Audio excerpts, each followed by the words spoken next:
Moje meno je Ivana Jurovicová. Momentálne sa nachádzame v priestoroch Aeroklubu Bratislava, ktorý sa nachádza v Bolerázi. Mojou úlohou na tomto letisku je spravovať a riadiť bezmotorový odbor, ktorý je jednou zo súčastí Aeroklubu Bratislava. Moje meno je Stanislav Kováč.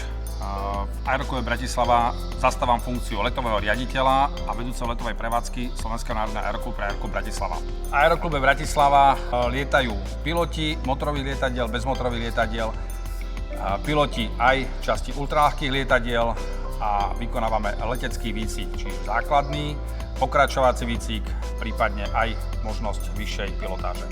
Spravidla sa výcvik začína v zimných mesiacoch vo februári. Trvá približne 10 týždňov, čiže hlavne soboty, nedele, kedy prebieha teoretický výcvik.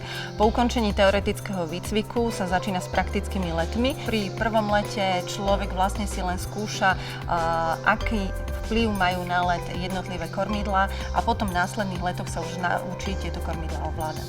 A učí sa vlastne ovládať celý let toho lietadla.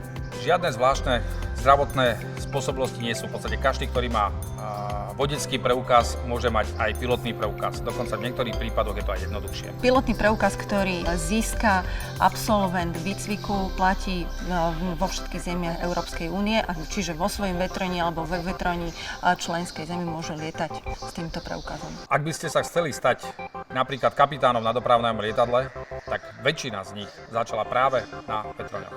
Jedným z cieľov nášho aeroklubu do budúcna je sprostredkovať tieto zážitky v širokej verejnosti, či už formou teambuildingov, ktoré sa môžu organizovať v našich priestoroch, pretože tieto priestory naozaj ponúkajú široké možnosti využitia.